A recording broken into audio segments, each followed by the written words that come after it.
17 बातें मैं आपको बताऊंगा, 17 पावरफुल बातें जो न्यूज पोर्टल इंडस्ट्री से जुड़ी हुई हैं और जिनसे आपका रोज सामना होता है। नमस्कार दोस्तों, मेरा नाम मिथिलेश है और मैं पिछले 13 सालों से लेखन संपादन से जुड़ा हुआ हूं। इसके साथ मैं आईटी कंसल्टेंट के तौर पर भी विभिन्न न्यूज पोर्टल्स को मैं अपनी सर्विसेज देता हूं। साथ ही मैं रिसर्च करता हूं उन विषयों पे जो मीडिया में चेंजिंग आ रही है और मीडिया ट्रेडिशनल से हटकर डिजिटल की तरफ शिफ्ट हो रही है। पहले मैं आपको विषय बता देता हूं, क्योंकि यह वीडियो लंबी है तो विषय आप जान लेंगे तो अंत तक आप डिसाइड कर पाएंगे कि यह पूरी वीडियो देखनी है या नहीं देखनी है। विषय कुछ इस प्रकार है। सबसे पहला विषय है कि न्यूज पोर्टल इंडस्ट्री क्या वाकई आधुनिक लोकतंत्र की नींव बनने जा रहा है? क्यों यह इतना इंपॉर्टेंट है? कैसे डिजिटल मीडिया की तरफ जो है ट्रेडिशनल मीडिया शिफ्ट हो रही है? दूसरा पॉइंट है दोस्तों कि क्या आप खुद भी न्यूज़ पोर्टल इंडस्ट्री में इंटर करना चाहते हैं? क्या आप खुद अपना पोर्टल बनाना चाहते हैं? क्यों बनाना चाहते हैं? इसकी मैं बारीकियों पे चर्चा करूंगा। तीसरा पॉइंट है कि किस प्रकार से एक न्यूज पोर्टल कंसल्टेंट को चुना जाए। ध्यान दीजिएगा बातों पे, मैं न्यूज पोर्टल डेवलपर या डिजाइनर की बात नहीं कर रहा हूं, मैं न्यूज पोर्टल कंसल्टेंट की बात कर रहा हूं। क्या बारीकियां आपको ध्यान रखनी चाहिए। तीसरा पॉइंट आता है दोस्तों कि जो आपका ब्रांड नेम है, यानी डोमेन हम बोलते हैं टेक्निकल लैंग्वेज में, उस डोमेन की सुरक्षा कैसे हो, उस डोमेन से रिलेटेड बारीकियां क्या हो, क्योंकि इसी के माध्यम से आप मार्केट में जाते हैं, इसी के माध्यम से आप बाकी के कार्य करते हैं। पांचवा पॉइंट जो आता है दोस्तों वह है प्लेटफॉर्म कौन सा आप लें। बहुत सारे कस्टम डेवलपमेंट होते हैं, बहुत सारे प्लेटफॉर्म अवेलेबल हैं जिस पे आप अपना न्यूज़ पोर्टल चलाते हैं। प्लेटफॉर्म कौन सा लें, इसकी मैं बहुत बारीकी से चर्चा करूंगा। छठा पॉइंट बहुत इंपॉर्टेंट पॉइंट है दोस्तों, जिसके संबंध में बहुत सारे लोगों को कंफ्यूजन होती है। वह है कि न्यूज पोर्टल की लीगलिटी क्या है, न्यूज चैनल की लीगलिटी क्या है। अगर आप ऐप चलाते हैं तो उसके कानूनी पहलू क्या है। इसकी मैं कई एंगल से चर्चा करूंगा और आपको एक नहीं बल्कि इसमें 5 ऑप्शन दूंगा, जिसके माध्यम से आप खुद को लीगल रूप से सेफ महसूस कर पाएंगे। इसके बाद सातवां पॉइंट आता है दोस्तों कंटेंट अपडेट का। किस प्रकार से अपडेट होना चाहिए, कैसे इसमें रेगुलरिटी होनी चाहिए, कंटेंट प्लान क्या होना चाहिए। ये बहुत इंपॉर्टेंट फैक्टर है जिसको हम बारीकी से ध्यान नहीं देते हैं और आगे यह जाकर बहुत ही एक बड़ा इशू बन जाता है। आठवां पॉइंट है कि आप अपने न्यूज पोर्टल का, न्यूज चैनल का, न्यूज ऐप का प्रचार प्रसार किस प्रकार से करें। पहले लोगों के पास इंफॉर्मेशन नहीं होती थी, लेकिन अब जो है बहुत सारी इंफॉर्मेशन है, ओवरलैप हो रही है इंफॉर्मेशन की। इसकी बारीकियों की चर्चा करूंगा। कई बार आपके व्हाट्सएप पे बहुत सारे लिंक आते होंगे, लेकिन क्या आप उसको कभी क्लिक करते हैं? लेकिन अगर आप न्यूज पोर्टल चलाते हैं तो आप भी शेयर करते हैं। इसकी बारीकियों पर चर्चा करूंगा दोस्तों। इसके बाद अगला पॉइंट आता है विश्वसनीयता का, क्रेडिबिलिटी का। क्रेडिबिलिटी एक बहुत बड़ा इशू है न्यूज पोर्टल इंडस्ट्री में, कि किस प्रकार से क्रेडिबिलिटी कायम रखी जाए, किस प्रकार से लोग आप पे भरोसा करेंगे। बहुत छोटी छोटी बातों की इसमें चर्चा होगी, जिसको आप सुनकर आसानी से आजमा सकते हैं, खुद अप्लाई कर सकते हैं और अगर आपको जानकारी हो जाएगी तो इस विषय पे बहुत गहराई से काम भी कर सकते हैं। 10वां पॉइंट है, इंपॉर्टेंट है, बहुत इंपॉर्टेंट है दोस्तों। बिजनेस स्ट्रेटेजिस्ट की तरह अगर आप सोचते हैं तो 10वां पॉइंट है टारगेट ऑडियंस का। हमारा देश बहुत बड़ा है और उसमें अगर आप ब्लाइंडली काम करते हैं तो बहुत जल्दी मंजिल पे नहीं पहुंच पाएंगे। अर्जुन की तरह चिड़िया की आंख पे फोकस करना जरूरी है। तो अगर आप न्यूज पोर्टल चलाते हैं तो यह आंख पर किस प्रकार से फोकस करेंगे, उसकी बारीकी की चर्चा करेंगे।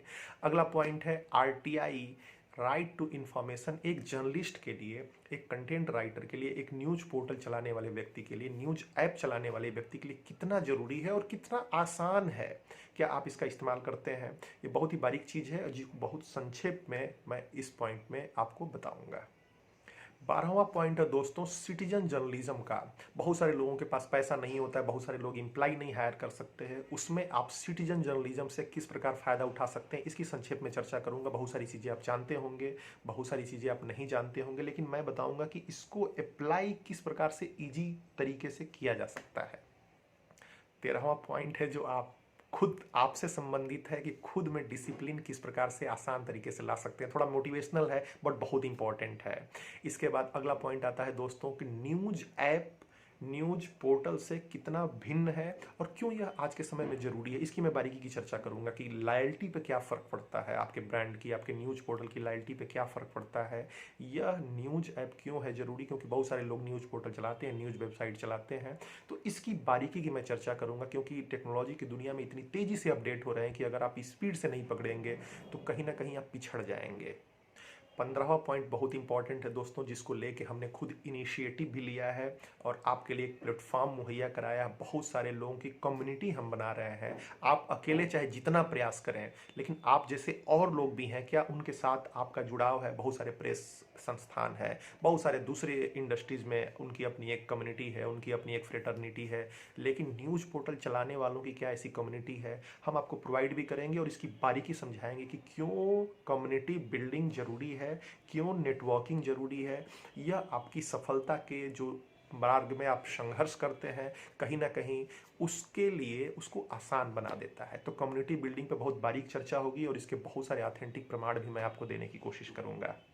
16वां पॉइंट है जिसका शायद सबसे ज़्यादा आपको इंतजार होगा, लेकिन ये 15 पॉइंट के बाद मैंने इसको रखा है, और वह है कमाई। न्यूज पोर्टल से कमाई किस प्रकार से होगी, इसके एक नहीं, मैं आपको अलग अलग 4 बहुत ही स्ट्रॉन्ग रास्ते बताऊंगा जिसके माध्यम से आप अपने न्यूज पोर्टल को प्रॉफिटेबल बना सकते हैं, वह भी अकेले। किसी तरह की कोई आवश्यकता नहीं होगी आपको, किसी तरह के फंड की आवश्यकता नहीं होगी इस चीज़ के लिए, और ब्रेक इवन तक आप अपने न्यूज पोर्टल कंपनी को आसानी से पहुंचा देंगे। बहुत पावरफुल लेसन है दोस्तों, लेकिन यह 15वें पॉइंट के बाद मैंने 16वें नंबर पर रखा है, तो आप समझ सकते हैं कि कॉन्सेप्ट क्लियर होना कितना जरूरी है। इसीलिए इस वीडियो को पूरा देखें।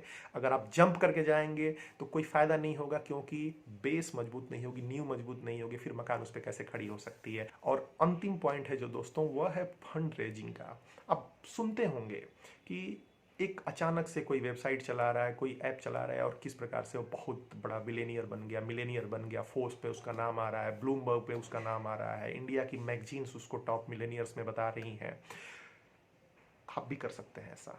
फंड रेजिंग किस प्रकार से किया जाए, लेकिन यह 17वें नंबर पे पॉइंट है, और इसके लिए आपको 16 पॉइंट्स को समझना होगा, तब जाके कहीं ना कहीं एक स्टार्टअप के तौर पे आप अपने कंपनी के लिए, अपने न्यूज़ पोर्टल के लिए लाखों, कई लाख, करोड़ों तक रुपए हासिल कर सकते हैं। और ऐसे इन्वेस्ट करने वाले लोगों की कमी नहीं है, ऐसे संस्थानों की कमी नहीं है जिसमें उन लोगों ने इन्वेस्ट किया है। तो निश्चित तौर पे आप इन 17 पॉइंट्स को देखिए। वीडियो थोड़ी लंबी होगी किंतु बहुत बारीक चर्चा है, और मैं एक वीडियो में आपको सारी चीज़ें मैं देना चाहता हूँ, इस वजह से मैं आपके सामने ये प्रस्तुत कर रहा हूँ। सब्जेक्ट्स बता दिए, अब एक एक करके मैं उसकी बारीकी से चर्चा करता हूँ।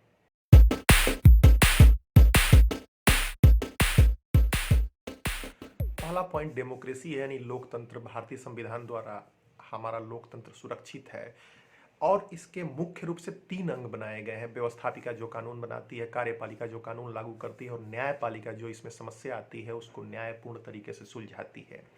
इसके बाद रोल आता है मीडिया का, जो अनऑफिशियली लोकतंत्र का चौथा खंभा कहा जाता है। लेकिन अब कल्पना कीजिए, क्या ट्रेडिशनल मीडिया लोकतंत्र का चौथा खंभा है? पहले ट्रेडिशनल मीडिया, पत्रकार बहुत सारी समस्याओं को उभारते थे, बहुत सारी चीज़ें आती थी, लेकिन अब आप रोज़ सुनते हैं कि अमुक मीडिया, अमुक पार्टी का, अमुक नेता का पिछलग्गू बन गया है, अमुक न्यूज़पेपर अमुक व्यक्ति का पिछलग्गू बन गया है। सभी पे पक्षपात के आरोप हैं, और यह बड़ा आसान है क्योंकि सरकारें बहुत पावरफुल होती हैं, और 1 2 3 4 गिने चुने लोगों पर दबाव बनाना उनके लिए बड़ा आसान होता है। संजोग बस न्यूज पोर्टल जो इंडस्ट्री है, यह एक वैरायटी, एक डाइवर्सिटी लेके आई है। आज गांव-गांव में न्यूज पोर्टल चल रहे हैं, हर एक शहर में कई-कई न्यूज पोर्टल है। जरा सोचिए कि अगर सरकार इनको सेंसर करना भी चाहे, सरकार इन पे दबाव बनाना भी चाहे, 1 2 3 4 गिने चुने लोगों पे दबाव बना सकती है। इस वजह से देश भर में न्यूज पोर्टल, न्यूज ऐप फैलना जरूरी है, लेकिन उसके साथ जरूरी है ट्रेनिंग पत्रकारों की, ताकि बेहतरीन ढंग से लोकतंत्र के चौथे खंभे को वह संभाले रखें। तो अब लोकतंत्र का चौथा खंभा मीडिया नहीं, लोकतंत्र का चौथा खंभा न्यूज पोर्टल मीडिया है, न्यूज ऐप की मीडिया है, न्यू एज मीडिया है, डिजिटल मीडिया है। इस चीज़ को आप याद रखें।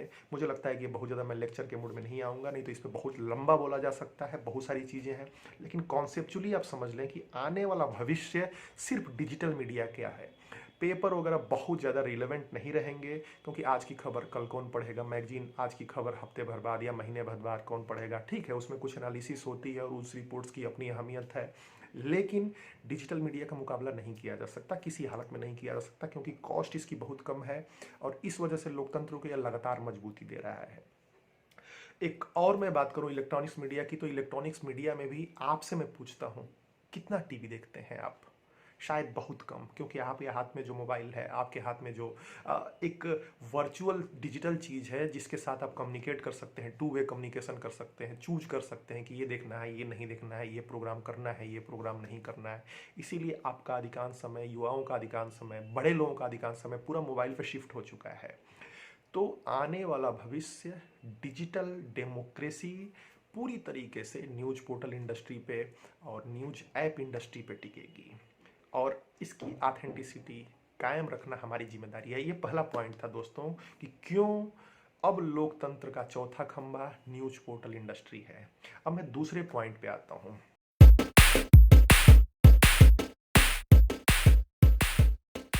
दूसरा पॉइंट है दोस्तों कि क्या आप न्यूज पोर्टल चलाना चाहते हैं? इस चीज की परख बहुत जरूरी है। न्यूज पोर्टल, कई बार लोग मेरे पास देश भर से इंक्वायरीज आती हैं अलग अलग सब्जेक्ट्स पे, न्यूज पोर्टल से रिलेटेड। कोई पूछता है कि बना लें, चला लें, नहीं कर लें, लेकिन उनको बेसिक्स नहीं पता होता है और कुछ समय बाद, समय लगाने के बाद उनको पता चलता है कि यह इंडस्ट्री तो उनके लिए नहीं बनी है या इसके बेसिक्स को उनको नहीं पता है। तो जो मैंने डेमोक्रेसी बताया यह उसी से रिलेटेड है कि क्या आपको पैशन है, क्या आपको पैशन है लिखने का, आपको पैशन है पढ़ने का, आपको पैशन है कहानियां बताने का, आपको पैशन है ऐसी वीडियो कंटेंट बनाने का जो लोगों को कुछ ना कुछ इंसाइटफुल दे सकें, कुछ ना कुछ अलग चीज़ें दे सकें। इस पर बहुत बारीकी से सोचिए। सिर्फ पैसे कमाने का उद्देश्य लेके इस इंडस्ट्री में आप मत आइए, कुछ करने का उद्देश्य लेके आइए और यह आपके पैशन, यह आपके जील को, एक्चुअली ये आपके उत्साह को बनाए रखेगा एक लंबे समय तक। क्योंकि किसी भी चीज़ में बहुत ज़्यादा पैसे नहीं आते। जैसे कि मैंने बताया कि 17 सब्जेक्ट हैं, आप सुनते सुनते हो सकता है कि वीडियो आप स्किप भी कर दें, लेकिन आप खुद सोच के देखिए कि अगर आपके अंदर इतना पेशेंस नहीं है, पैशन नहीं है, तो आप सीखोगे नहीं, और अगर सीखोगे नहीं तो बहुत लंबे समय तक नहीं चल पाओगे। इसलिए बहुत आसानी से इस चीज़ को स्वीकार करें और खुद को एनालाइज करें कि क्या न्यूज़ पोर्टल इंडस्ट्री आपके लिए है, क्या आप चाहते हैं, क्या आप जर्नलिज्म करना चाहते हैं, क्या आप कंटेंट लिखना चाहते हैं, क्या आप डेमोक्रेसी के चौथे पिलर बनना चाहते हैं। ऑफ कोर्स उसके साथ कमाई भी आएगी, दूसरी चीज़ें भी आएंगी, लेकिन मेन है आपका पैशन। क्यों चाहते हैं, क्यों आप दूसरी जॉब नहीं कर सकते, क्यों आप सेल्स की नहीं कर सकते। तो इस चीज़ के प्रति ये श्योर हो लें, फिर अपना कदम आगे बढ़ाएं, नहीं तो आपका समय नुकसान होगा, इंडस्ट्री को भी कहीं ना कहीं नुकसान होगा। जल्दबाजी में व्यू के चक्कर में न पड़े। इसीलिए मैं यूट्यूब या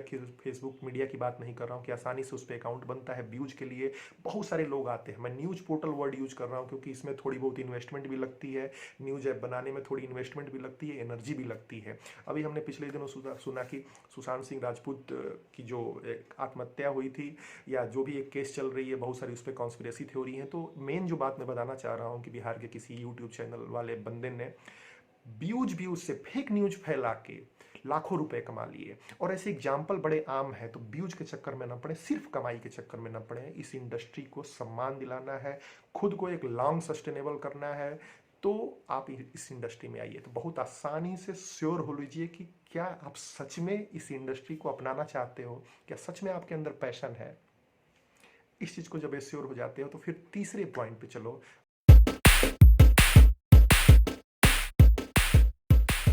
और वह तीसरा पॉइंट है कंसल्टेंट का चुनाव, न्यूज पोर्टल कंसल्टेंट का चुनाव।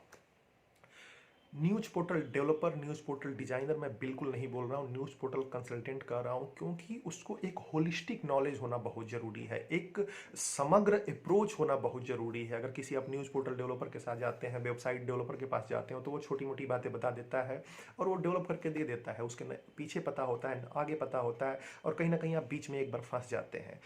तो एक्सपीरियंस बहुत ध्यान रखें और एक अप्रोच आप समझने की कोशिश करें कि क्या न्यूज पोर्टल इंडस्ट्री की बाकी दूसरी चीज़ें, क्या वह लेखन के इंपॉर्टेंस को जानता है, क्या आपकी सोच को पकड़ रहा है, क्या आपकी एनर्जी को सही दिशा में जाने के लिए उसके पास इतनी एक इंसाइटफुलनेस है। तो यह सारी बातें आप समझ लें, जानकारी जुटा लें। कोई ज़रूरी नहीं है कि कोई एक व्यक्ति ही जानकारी दे दे, अलग-अलग व्यक्तियों से जानकारी ले सकते हैं, लेकिन ऐसा बिल्कुल ना करें कि किसी को ज़रा भी जानकारी ना हो न्यूज़ पोर्टल इंडस्ट्री की और आप जो है उसके साथ चले जाएँ। फिर क्या होगा कि समय नुकसान होता है। तो इसके लिए 2-3 चीज़ें आप चेक कर सकते हैं। एक नॉलेज चेक कर सकते हैं, एक बंदे की सर्विसेज चेक कर सकते हैं, उसके एक आप देख सकते हैं पोर्टफोलियो देख सकते हैं कि कितना उसने काम किया हुआ है, कितने सालों का एक्सपीरियंस है। थोड़े बहुत पैसे के चक्कर में आप न फंसें। अगर 1000 रुपये 2000 रुपये ज़्यादा कम अधिक होता है, लेकिन मुख्य जो बात है कि अगर आप एक गलत न्यूज़ पोर्टल कंसल्टेंट का चुनाव कर लेते हैं और न्यूज़ पोर्टल कंसल्टेंट की बजाय सिर्फ न्यूज़ पोर्टल डेवलपर के पास जाते हैं, तो पैसे तो जो आपके नुकसान होंगे होंगे लगे हैं। मुख्य बात क्या है कि साल भर बाद, 2 साल बाद, अब कई कई बार तो 3-3 साल बाद लोग आते हैं और उनको पता रहता है कि भाई वो गलत दिशा में जा रहे हैं, उनकी वेबसाइट नहीं चल रही है, उनकी वेबसाइट का मोटो नहीं पता है। तो न्यूज पोर्टल कंसल्टेंट का चुनाव करते समय आप बहुत सावधानी करें। हालांकि बहुत सारे लोग खुद भी वेबसाइट बनाते हैं, यूट्यूब पर ट्यूटोरियल देख के बना लेते हैं और ये संभव है, आप खुद भी बना सकते हैं। लेकिन कई लोग ये प्रीफर करते हैं कि बहुत ज़्यादा उस पर समय लगाने की बजाय किसी एक्सपर्ट को चुना जाए और उस एक्सपर्ट की सहायता से आगे बढ़ा जाए। तो न्यूज पोर्टल कंसल्टेंट बहुत ही समझदारी से आप चुने, क्योंकि यह न केवल आपका पैसा खराब कर सकता है बल्कि उससे ज़्यादा कीमती साल भर का, 2 साल का, 3 साल का या उससे अधिक कम समय नुकसान कर सकता है।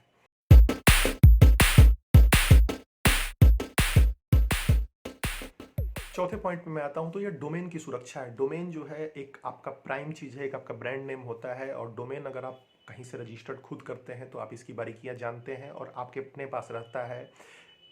आपसे जब न्यूज पोर्टल कंसल्टेंट से आप जुड़ते हैं किसी, वह आपका डोमेन आपसे मांगता है एक्सेस, तो उसकी सुरक्षा कैसे करें?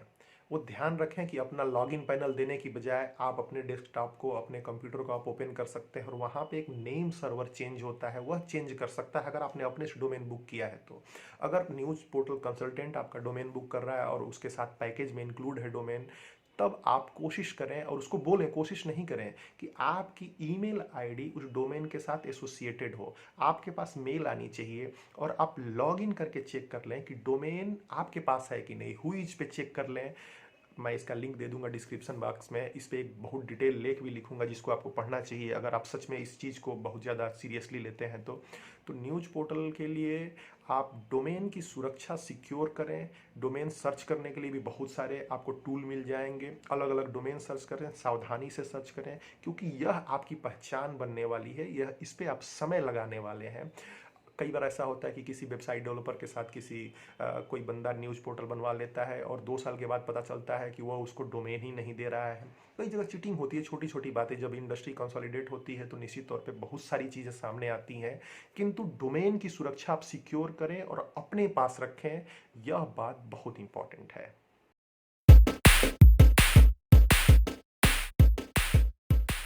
इसके बाद 5वां पॉइंट आता है प्लेटफॉर्म का चुनाव।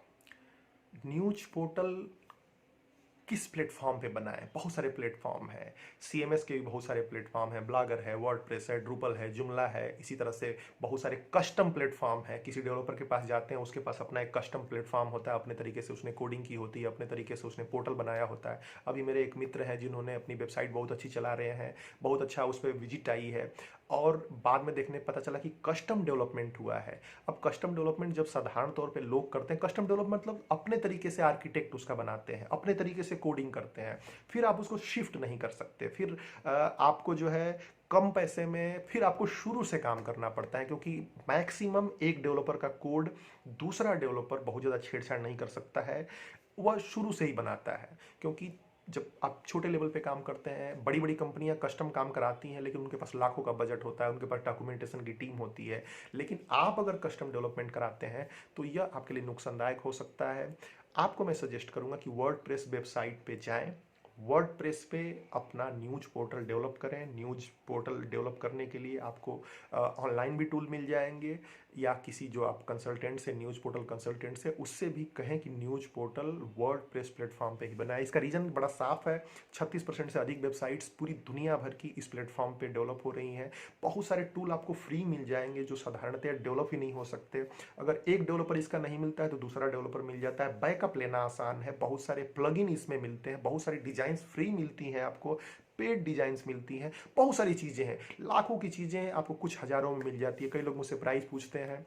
तो एक अगर न्यूज़ पोर्टल सही बढ़िया न्यूज़ पोर्टल कंसल्टेंट के तौर पे आप जाते हैं तो 8-10 हज़ार में वो आपको वेबसाइट एक बना के दे देता है न्यूज़ पोर्टल के साथ। हाँ, आपको अलर्ट होना जरूरी है, डोमेन की सुरक्षा हो गई, होस्टिंग की सुरक्षा हो गई, तो ये सारी चीज़ें आपको समझनी जरूरी है और एक अच्छा न्यूज़ पोर्टल कंसल्टेंट आपको समझा देता है। लेकिन वर्डप्रेस प्लेटफॉर्म पे जाएं। कई लोग ब्लॉगर पे भी बनाते हैं, उसका बजट थोड़ा कम पड़ता है, होस्टिंग की चीज़ें आसान पड़ती हैं। ब्लॉगर भी कोई बुराई नहीं है, शुरू कर सकते हैं आप उस पर। बट आपको वर्डप्रेस के साथ जाना चाहिए। अगर आप एक होलिस्टिक अप्रोच के साथ जाते हैं, वर्डप्रेस बेस्ट प्लेटफॉर्म है, वर्डप्रेस पे ही जाएं। और इसका सबसे बड़ा फायदा आपको दिखेगा इसकी फैसिलिटीज में, इसके इंटरनल जो आप अगर माइग्रेट करते हैं उसमें दिखेगा। बैकअप लेते रहें, बैकअप लेने के लिए बोलें। तो ये छोटी छोटी टेक्निकल चीज़ें हैं जो बहुत आसानी से अभी नहीं समझाई जा सकती, तुरंत नहीं समझ पाएंगे, लेकिन कुछ कुछ बिंदुओं को मैं छू रहा हूँ जिसके बारे में डिटेल आप लिखें। और अगर आपको लगता है कि कहीं सब इससे रिलेटेड कोई प्रश्न है तो मुझे आप व्हाट्सएप कर सकते हैं, सिग्नल पे मैसेज कर सकते हैं। 9990089080 मेरा नंबर है। इससे आगे मैं अगर चलता हूँ तो मैं आपको बताऊंगा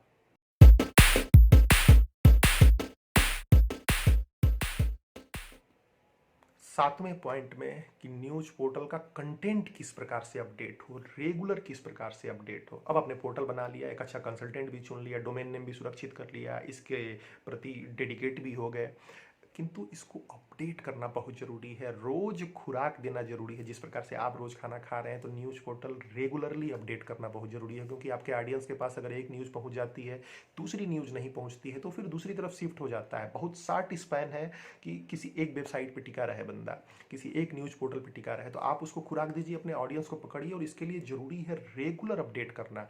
लेकिन उससे पहले मैं आता हूँ, कई लोग क्या करते हैं कि डेली न्यूज अपडेट करते हैं, कॉपी पेस्ट किया और 10-10 20-20 न्यूज डाल दिया, कॉपी पेस्ट भूल जाइए। आप इसको कहीं आप कोने में दबा के आप उसकी कर दीजिए। लेकिन मैं इस बात के लिए मैं आप अन्यथा ना लें, लेकिन क्या है कि कॉपी पेस्ट बहुत डेंजरस है। आप गूगल के जो एल्गोरिदम है आसानी से आपको कैच कर लेते हैं, और आपकी साइट पे जितनी इंफॉर्मेशन होती है उस इंफॉर्मेशन की कोई वैल्यू नहीं रह जाती, आपकी साइट रैंक नहीं कर पाती है और आपका एफर्ट बेकार जाता है। इसके अलावा जो सबसे बड़ा नुकसान होता है कि मार्केट में भी पहचान नहीं बन पाती है आपकी। कॉपी पेस्ट बिल्कुल भूल जाए। प्रेस रिलीज तक आपके पास आती है तो उसको रीराइट करें, थोड़ा टाइम लगेगा। दिन भर में 10 न्यूज अपडेट ना करें, 10 कंटेंट आप पोस्ट ना करें, एक कंटेंट पोस्ट करें, किंतु कॉपी पेस्ट ना हो, प्लेगरिज्म फ्री हो कंटेंट। तो कॉपी पेस्ट आप बिल्कुल भूल जाइए। कंटेंट वाले में ही, रेगुलर अपडेट में ही दूसरा पॉइंट मैं आपको बता रहा हूँ, कंटेंट प्लान तैयार करें। सिर्फ ब्रेकिंग न्यूज के भरोसे न रहें, आज तक न बने, अचानक आप अकेले हैं या 2 लोगों की टीम है, 4 लोगों की टीम है, तो आप उसमें फीचर डालें, ऐसे कंटेंट डालें जिसकी एज ज़्यादा हो।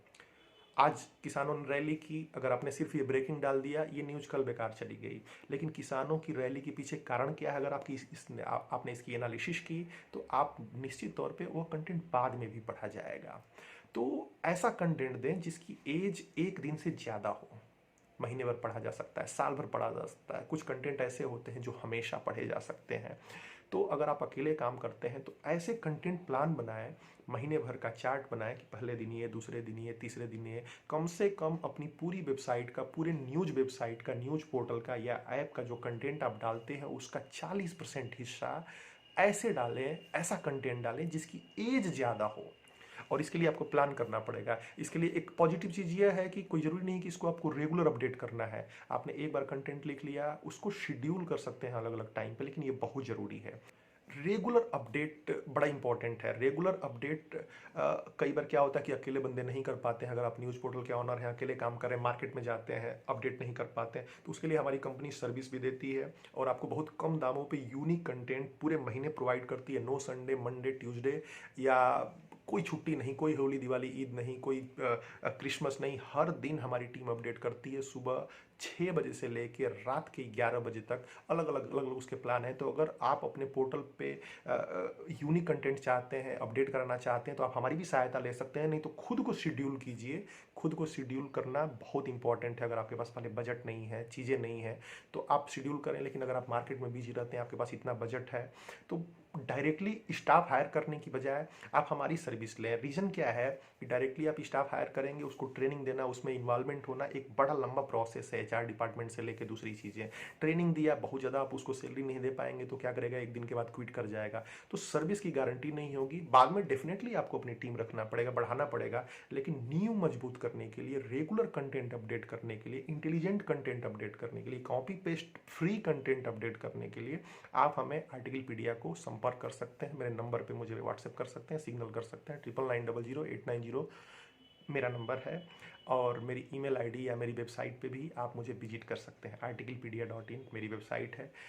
ऐप पे भी आप मुझे बता सकते हैं इस संदर्भ में। तो रेगुलर कंटेंट से रिलेटेड चीज़ों को प्रति आप सजग रहें, तभी आपकी न्यूज पोर्टल, तभी आपका न्यूज ऐप आगे की तरफ बढ़ पाएगा।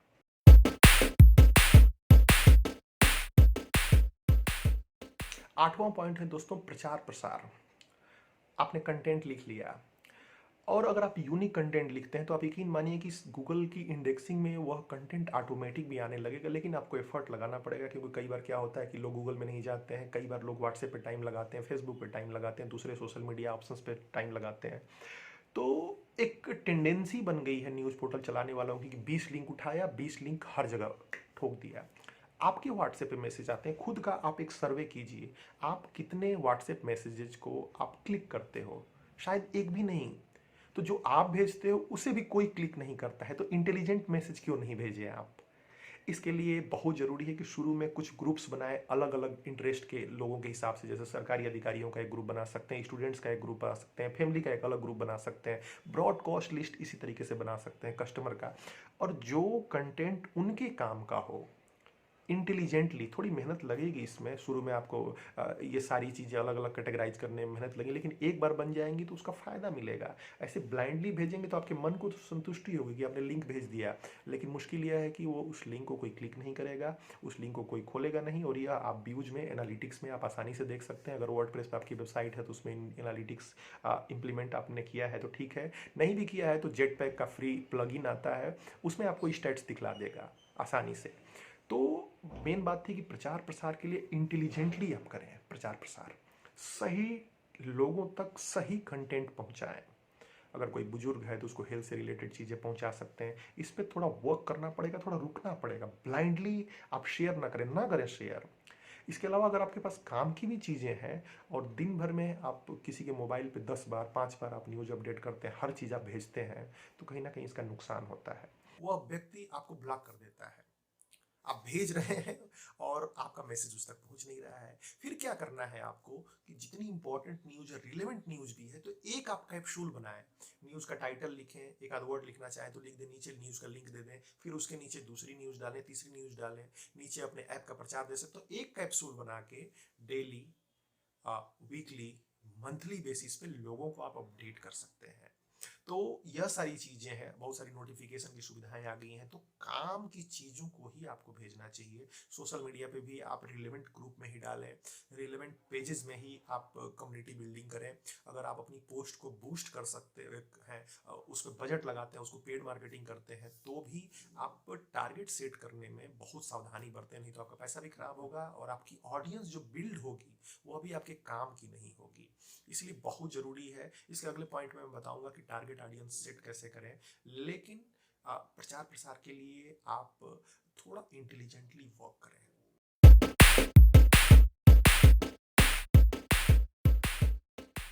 10वां पॉइंट है टारगेट ऑडियंस। ये देश वाकई बहुत बड़ा है, एक स्टेट भी बहुत बड़ा होता है, एक जिला भी बहुत बड़ा होता है। आप हर चीज कवर नहीं कर सकते हैं, और खासकर जब आप शुरुआती लेवल पे काम कर रहे हैं, तो क्यों ना आप अपने टारगेट के हिसाब से कंटेंट बनाएं।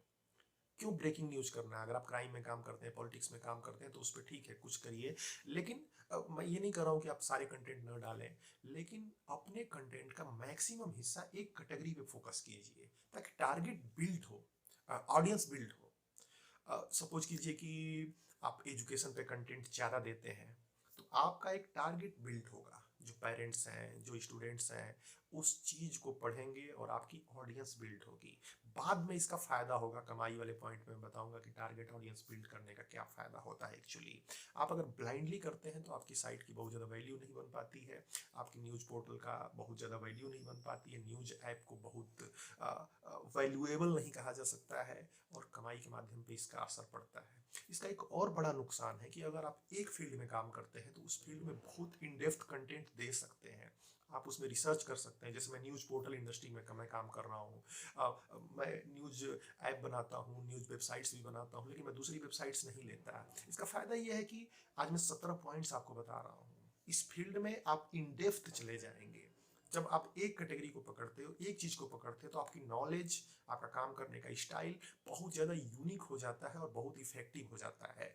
तो एक कैटेगरी को पकड़े, टारगेट ऑडियंस सेट करना बहुत ज़रूरी है। मैक्सिमम कंटेंट उसके हिसाब से बनाएं जो आपका टारगेट है, जिसका एज ग्रुप है। सपोज कीजिए कि महिलाओं के लिए आप कंटेंट लिखते हैं, सपोज कीजिए कि बच्चों के लिए लिखते हैं, बच्चों के लिए भी क्या न्यू बॉर्न बेबी के लिए लिखते हैं, या जो फर्स्ट बार स्कूल जा रहे हैं 5 से 10 साल के बीच में उनका लिखते हैं, 10 साल से लेकर 15 साल के बीच में जाते हैं उनका लिखते हैं। ये समझिए कि बहुत बड़ी चीज़ है और इसको समझना आपके लिए बहुत ज़रूरी है कि टारगेट ऑडियंस किसके लिए बिल्ड करें। लेकिन टारगेट ऑडियंस बिल्ड जरूर कीजिए। फेसबुक पे अगर आप पोस्ट बूस्ट करते हैं तो आपको बताता है बहुत सारी क्लियरली कि कौन सा एज ग्रुप है, कौन सा इंटरेस्ट ग्रुप है, कौन सा रीजनल ग्रुप है। अगर आप गूगल में भी आप एडवर्टीजमेंट करते हैं, गूगल एडवर्ड के माध्यम से, तो वो आपको बताता है कि टारगेट ऑडियंस सेट कैसे किया जाए। लेकिन इस पर पढ़िए, मैं आपको इशारा कर रहा हूँ कि आपके न्यूज़ पोर्टल का, आपके न्यूज़ ऐप का टारगेट ऑडियंस कौन है, किसके लिए आप कंटेंट लिखते हो। सबके लिए मत कीजिए, सबके लिए कुछ कंटेंट बेशक दे सकते हैं, लेकिन मैक्सिमम कंटेंट एक कैटेगरी को दीजिए, एक इंडस्ट्री को दीजिए, एक इंटरेस्ट के लोगों को दीजिए। जैसे टीचर्स के ऊपर, स्टूडेंट्स के ऊपर, जैसे कि सरकारी नौकरियों के ऊपर। अब मेरे एक मित्र थे बहुत पहले, वो बैंकिंग के ऊपर वेबसाइट्स बनाते थे और सिर्फ बैंक कर्मियों के लिए उसमें कंटेंट देते थे। बहुत अच्छा कॉन्सेप्ट लगा मुझे उनका। इसी प्रकार से बहुत सारे ऐसे लोग हैं जो कंटेंट देते हैं प्रॉपर तरीके से फिनांस के ऊपर, तो बाद में इसका लाभ मिलता है आपको। लेकिन टारगेट ऑडियंस बहुत इंपॉर्टेंट है आपके पोर्टल की सफलता के लिए।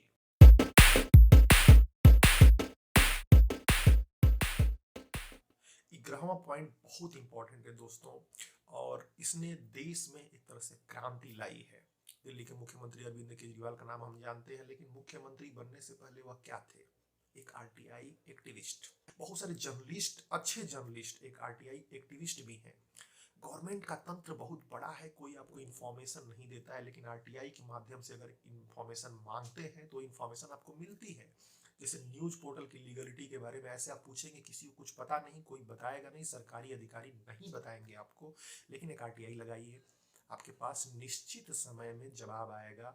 ऑफलाइन भी आरटीआई लगा सकते हैं, उसके लंबे प्रोसीजर है। मैं एक वीडियो का लिंक देता हूं जिसपे हमारे अपने न्यूज पोर्टल एसोसिएशन के मित्रों ने चर्चा की, तो उसमें ऑफलाइन किस प्रकार से आरटीआई लगाया जाए उसकी बताई गई। गूगल पे मिल जाएगा आपको। ऑनलाइन बड़ा आसान है। ऑनलाइन आरटीआई की एक वेबसाइट है जिसका डिस्क्रिप्शन बॉक्स में मैं लिंक दे देता हूँ, उस पर जाइए, रजिस्ट्रेशन कीजिए। बहुत आसान प्रोसीजर है, थोड़ा सा फॉर्म आपको भरना पड़ेगा। उसके बाद प्रत्येक आरटीआई के लिए आपको 10 रुपये लगेगा। आरटीआई लगाइए आराम से, और उसके बाद इंफॉर्मेशन पाइए किसी भी डिपार्टमेंट में, सेंट्रल डिपार्टमेंट में, स्टेट डिपार्टमेंट में। अगर पुलिस सुधार पर बहुत सारी बात चलती है, पुलिस सुधार पे मैंने एक आरटीआई लगाई, गृह मंत्रालय को लगाई, तमाम राज्य के जो गृह विभाग है उनको लगाया मैंने। आप यकीन कीजिएगा 1.5 महीने के अंदर उसका जवाब आया। अच्छा खासा इंफॉर्मेशन आ गया जो कहीं गूगल पे अवेलेबल नहीं है। कितनी कमेटीज बनी पुलिस सुधार के लिए, कितनी चीजें हुई, वो सारी डिटेल आ गई। न्यूज पोर्टल रजिस्ट्रेशन के विषय में बहुत सारी भ्रांतियां फैली थी, मैंने आरटीआई लगाई सूचना प्रसारण मंत्रालय को, आरएनआई को, रजिस्ट्रार जो होते हैं न्यूज़पेपर्स के लिए। तो वहां से जानकारी आ गई कि ऐसी कोई बात नहीं, न्यूज पोर्टल की किसी प्रकार की इस तरह की कोई गाइडलाइंस नहीं जारी की गई है। तो आरटीआई जरूर लगाएं। मूल बात यह है कि आरटीआई की समझ जरूर रखें, खासकर जब आप लोक प्रशासन से विषयों से सामना करते हैं, जब आप पब्लिक से डीलिंग करते हैं। किसी की समस्या हो गई, सपोज कीजिए कि किसी को न्याय नहीं मिल रहा है, किसी को चार्जशीट नहीं दे रहे हैं पुलिस वाले, एफआईआर की कॉपी नहीं दे रहे हैं, तो आप आरटीआई लगा के इन सारी चीज़ों की शिकायत भी कर सकते हैं और इन सारी चीज़ों की जानकारी भी ले सकते हैं। आरटीआई के साथ मैं और भी जोड़ दूँ, बहुत सारे कंप्लेंट पोर्टल आ गए हैं। पीएम को कंप्लेंट किया जा सकता है, प्रत्येक राज्यों में सीएम विंडो होती है जहाँ कंप्लेंट किया जा सकता है ऑनलाइन। इन सारे विषयों की जानकारी रखें। लोगों की अगर हेल्प करेंगे, खुद के लिए इन्फॉर्मेशन जुटाएंगे, तो आप एक अच्छे न्यूज जर्नलिस्ट के तौर पे जाने जाएंगे, जो बाद में कमाई भी देगा, लेकिन उससे बड़ी चीज है कि आप डेमोक्रेसी को बचाने में अपना रोल प्ले करेंगे, मजबूत रोल प्ले करेंगे। तो आरटीआई यानी राइट टू इंफॉर्मेशन, आप इसके बारे में बहुत बेहतरीन तरीके से समझें। बहुत आसान है, ऑनलाइन चीजें इतनी आसान हो गई है, जितना यह वीडियो बनाना, जितना आपका वीडियो देखना, बस थोड़ी सी हिचक दूर करनी है। और यह अनुपयोगी कतई नहीं है। बस अनुपयोगी कब है? जब आप इसका इस्तेमाल नहीं करते हैं तो यह अनुपयोगी है।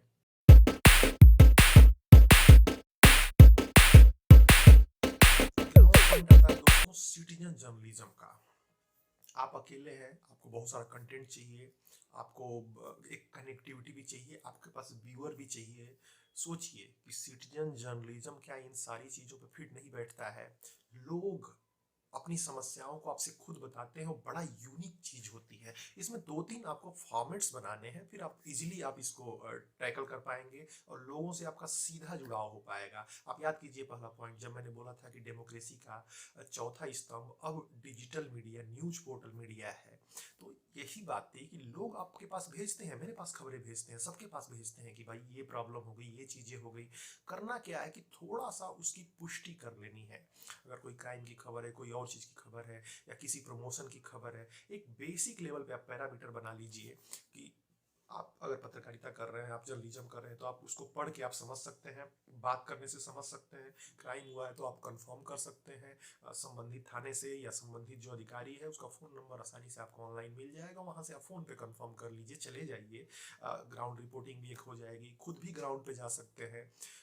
सिटीजन जर्नलिज्म बहुत इंपॉर्टेंट है आज के समय में, और आपके व्यूअर बढ़ाने के लिए यह चीज बहुत इंपॉर्टेंट रोल प्ले करती है। आजकल सोशल मीडिया पे हर कोई वीडियो बना रहा है, हर कोई लिख रहा है। आपको एक लेवल अप करना है और आपको बिना कोई बहुत ज्यादा पैसे लगाए आपको अच्छे खासे राइटर मिल जाएंगे, अच्छे खासे जर्नलिस्ट मिल जाएंगे। बल्कि पब्लिक ऐप जैसी कई सारे प्लेटफॉर्म ऐसे हैं, कई सारे वेंचर ऐसे हैं जो इन सिटीजन जर्नलिस्ट को पैसे दे रहे हैं।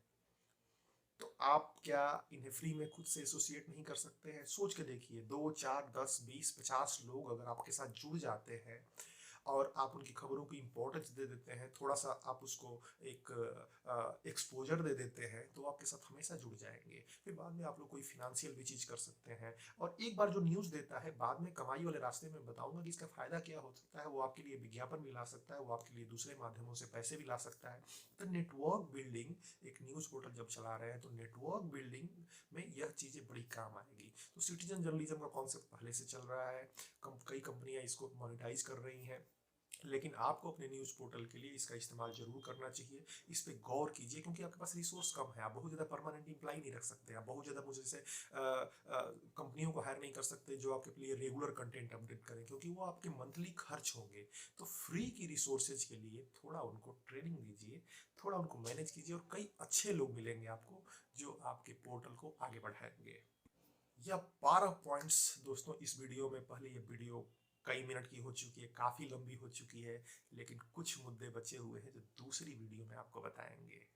उन मुद्दों में खुद में अनुशासन, न्यूज ऐप कितना जरूरी है, कम्युनिटी बिल्डिंग, फंड रेजिंग, और सबसे ज्यादा जिसका आप इंतजार करेंगे, कमाई के डिफरेंट पहलू क्या है, मजबूत स्ट्रक्चर क्या है। बहुत पावरफुल टिप्स है दोस्तों।